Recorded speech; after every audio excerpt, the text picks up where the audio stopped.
From the morning reading, the strengths and utilities to lead a market advance is never a good thing. Utilities generally lead when treasuries are in favor. Both are considered defensive in nature and are hedges. When they lead, it's due to the belief that our economy is likely to struggle, which in turn is bad for the overall equity performance, namely the S&P 500. Despite consumer discretionary also performing well on Monday, their relative strength versus consumer staples hasn't been great throughout this recent recovery. The following shows clearly that utilities, while cooling off recently, have been a relative leader throughout much of the stock market's recovery during September and October, and that we need to see more strength from consumer discretionary. Next. The rally out of the September 29th bottom has been tentative in some respects, as both the NASDAQ Composite and the Russell 2000 are trailing the S&P off the low. Often we see risk-seeking behavior focus on the riskier stocks in those indices first. Looking back at other rallies, though, there hasn't been too much of a difference between times the S&P leads those rallies out of a low versus those times it lags, especially in the longer term. Hello, this is Stephen Harris, a head trader from Falcon Global, where we model best practices for investors, traders, and day traders from entry to exit every trading day. In this daily video, I provide my opinion and insights of current market trends, market timing, volatility, and hedge risk levels for the upcoming day for the key U.S. financial markets. It is 7:10 a.m. Central Time, and I'm recording this in preparation for the market day of October the 14th, 2015. Full disclaimers are at the end of the video, but be aware that this is for educational purposes only, and only you are responsible for the investing or trading decisions that you make. So let's dive right on into our morning report. And pretty much kind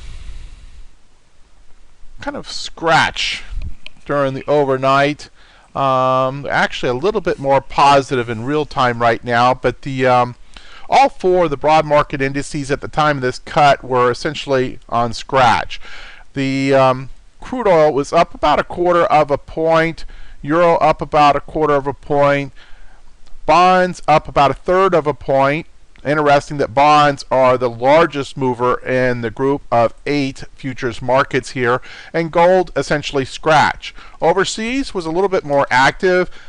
China was down about 1%, Hong Kong about 0.75%, Japan down almost 2%, the DAX in Germany down about 0.5%, as is United Kingdom, also down about 0.5%. In terms of macroeconomic reports for today, you have core retail sales and PPI, and core PPI, all that 3 cluster there, all due before the market opens, actually in a few minutes from now. You have beige book later today, and business inventories, a couple minor reports during the market open. Tomorrow, you have the weekly unemployment, core CPI, as well as Empire State Manufacturing Index and the Philly Fed Manufacturing Index. You'll also have FOMC member Dudley speaking, and then also crude oil inventories. Looks like crude oil inventories has been shifted a day this week due to the Columbus Day holiday. So be aware of that. And natural gas storage is also tomorrow if you're a futures trader. And let's see here what we're doing with volatility. Short-term VIX up a little bit, 16.53, and indeed we've seen a number of the volatility metrics pop a little bit. We'll take a closer look at that in just a second. Notice the skew still elevated, but as not as elevated as it was yesterday. And then IV percentiles 23, 26, 24, 24, all relatively low, basically in the lower quartile. Nothing terribly alarming there. Standard deviation moves were put in the S&P and the Russell yesterday. Much of this move in the S&P was late, and let's go ahead and take a look at that. You know, we've been talking about this lack of momentum as we came into this resistance area of the FOMC wick. And indeed, that's pretty classical technical analysis right there, as you see these patterns, both smaller bodies as well as these spinning top hammer kind of bodies marking indecision by the market, more likely balance between the bulls and the bears, and indeed, as a result of that, something of a retracement, and really a long do-over retracement. You need to have retracements periodically. Can't be all bull all the time. Think of it much like if you were to hold your breath. Yeah, at some point, you can continue to breathe in, or even hold your breath, and this might be the breathing in, and this might be the holding your breath. But eventually, you've got to exhale and then take in a new breath. And the market really did need a retracement after making about a 150-point move here. So this is very healthy for the market. We're expecting more volatility to come in, maybe just a short term. If you look at this, actually, if you drew the fib retracements, it came right down to about the 23 fib, and that we might get something around a 38% fib retracement somewhere around this 1985. That would be very predictable. If this were to develop into something more and came down between the 50 and the 61, that would be okay, but breaking 61 would not be okay. That would lead us to believe that we're coming back down here to this swing bottom down here at 1871, and as a third time back into this area, there'd be a pretty high probability that it would go through that area and make a new significant swing low, and that is not good. So we'll have those questions to be answered if we should get down through this 38 fib and down through the 61 fib. We'll look for that in the future potentially. The other potential there, of course, is that we've just formed a new range. We had the big range that was back here in November, started in November, and then shifted up a little bit to a secondary range, and then broke down from that range into this, and this starting to look like a new range again, so with similar lows and similar highs. So we'll start to see if we form into a new range, and if that happens, then we could chatter between the extremes of the range several times, just like we did in recent months. Also, the Russell, note that the Russell's been relatively weaker, and mentioned that in the morning reading, and so, the fact that we're pulling back, not surprising, but disappointing for, the bulls, that this leader of growth and riskier stocks, made a lower high before rolling over. So did not even make it to the FOMC wick, did not make it to the prior high. So not terribly a good sign. And in fact, you have a lower high and a lower low. And this is still in a bearish trend, a bearish intermediate term trend for sure. NASDAQ, very much similar to the Russell in the recent action. It did get to this prior swing high in terms of the primary body. So it's a little better off than the Russell. Of course, the FOMC wick up there. A little bit different candle here on the NASDAQ.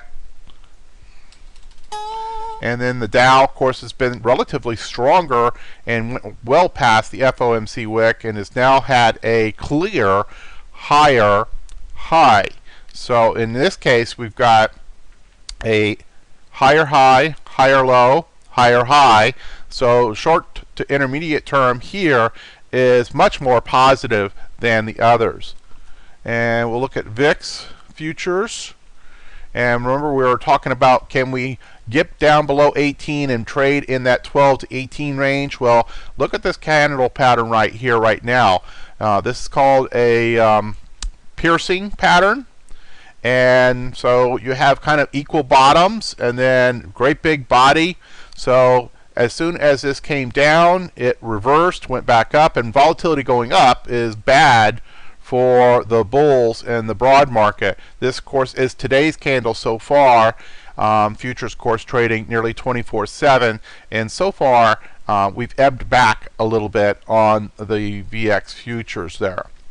In terms of our regular daily report, some changes and updates today.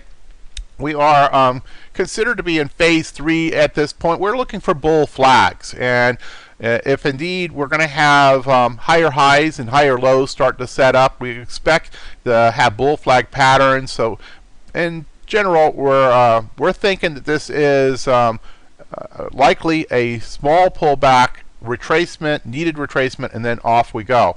In terms of portfolio investor postures, IBD status, confirmed uptrend, accumulation distribution in the S&P, a fairly healthy B-. NASDAQ, though, very worrisome E.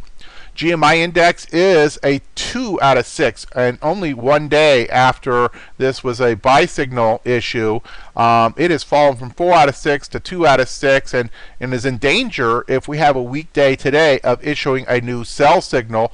Also, that author remains in cash. So while this is mechanically a buy signal, that author continues to believe that this is a relatively weak condition. Primary market condition as constructed by the relationship between key moving average lines is still in strong bear. And you see the decision points, no changes here, still have generally up arrows in the short term, but generally down arrows in the intermediate to long term. So a number of important signals there. Intermediate term market posture, very bullish with rising market sentiment indicator, with an expectation that bullish moves will be the stronger side and the bearish pullbacks will be the shallower side. You put all this together, we consider this an improving condition for the bulls, but still in transition. So we're still trying to determine whether this is a pattern that is likely to break higher and continue, or if this is simply consolidation and then we will break down. Bias right now is to the bulls, but it still has not made clear higher highs and higher lows to be able to kind of see this strengthen up. In terms of position sizing opinion, we did have a change here as well. The volatility, of course, spiked again yesterday, dropping the position sizing opinion for the active trader to 75%. Position sizing opinion for regular portfolio is still at 100%. Mentioned a moment ago about the intermediate term market posture being very bullish, and these all are standing in good stead. The only thing that concerns us here is the fact that the NASDAQ and Russell are weaker in their bullishness than the S&P and Dow. You see S&P 92, Dow 96.7, NASDAQ 68.9, and Russell 69.4. Now the morning reading said that in the long term, there was not much of a difference in performance when the S&P was the leader coming up versus the NASDAQ and Russell. But so that's the statistical outcome. I can tell you, though, that in terms of short term, for sure, that there is a great preference to the Russell and the NASDAQ being leaders as opposed to the S&P. In the hedge warning status, threshold level 1 still. So this is still a somewhat elevated risk level, not normal, but not also terribly dangerous risk level conditions at the point. But we do have some new volatility-based metric signals firing. We had the market in decline fire yesterday, as did sharp increase warning.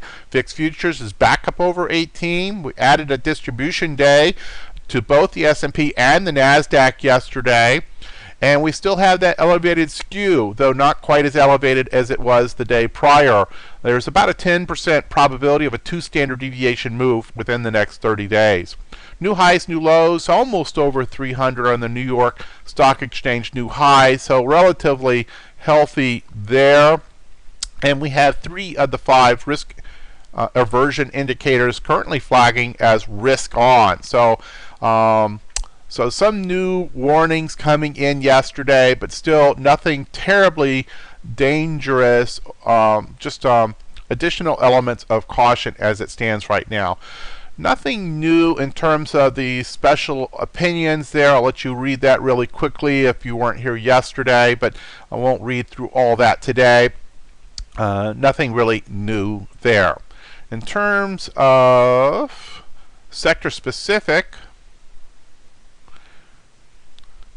little bit of change here. Look at healthcare down, down, down across all 3 time frames. In general, things have held up fairly well on the short to intermediate term yesterday. You did see weakness yesterday across every single sector, including utilities and other defensive areas. They still go down when the market goes down. Always keep that in mind. Healthcare also down. We'll see how healthcare behaves yesterday.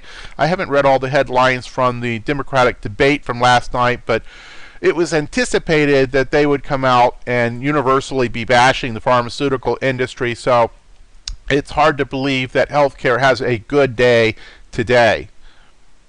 And I think that's probably enough right now. As always, if you find that what we're doing here is helpful to your trading, greatly appreciate you retweeting us to your Twitter followers, to your StockTwit followers, like us on YouTube, subscribe to us on YouTube. That's how you show your appreciation for our efforts and what we are doing and providing to your trading. Feedback can be sent to support@falconglobaltraders.com. Remember, we're working with Chicago Northwest Burb Trading Club, put together a 40-hour course on self-directed active money management. If you're in the Chicago area, you can come and join that live. If you're not in the Chicago area, it will be simulcast. Greater details about the course and how to sign up are at this website.